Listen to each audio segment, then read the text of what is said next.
So I grew up in South Africa, and I grew up during the Apartheid regime, which was pretty fascinating because I also grew up at the time where youth knew that this was wrong. I was going to school in a segregated area, I shopped in a segregated area, I was not allowed to go to certain areas, whether it was a beach or colleges.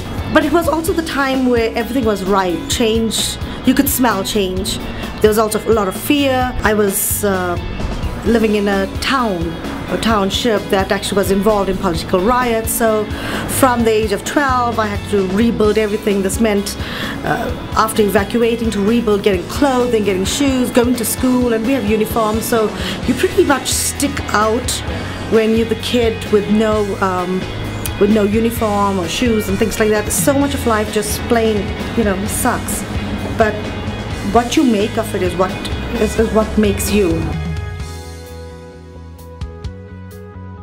Like in any marriage, there's your Achilles heels, like they sew points, and you know that you're nervous and very sensitive about those things. Like, I would never write about those things, but I try to write about things that unify, that people feel like I'm not alone in this. So I got this book to review, and the name of it was My Brother Charlie, and actually it's written by a pretty famous actress, Holly Robinson Peete, and her daughter. It was about her son, who also has autism, but it was a children's book, which is pretty rare in itself. It was just talking about a story.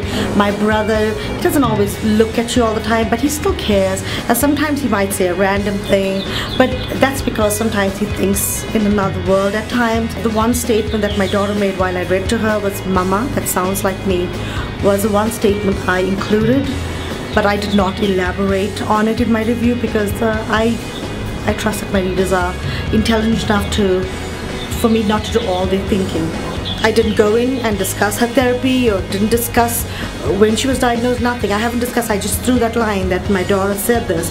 And I was amazed by the amount of responses and DMs and tweets, and I just put a review on it, and somehow you become an advocate.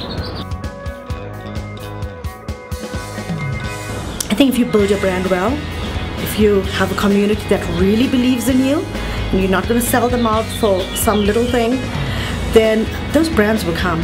I'm finding very often that I just talk, I'm going to do a project, and I get bombarded with companies that just want to be part of that project. So my aim is, if you build it, they will come. Don't settle on the smaller stuff, because that's not important, because you know what, a company is going to go get somebody else. But building that reader, I mean, my heart flickers every time I see a fan on my fan page, because I know what a pain it is to see someone's feeds up in your Facebook.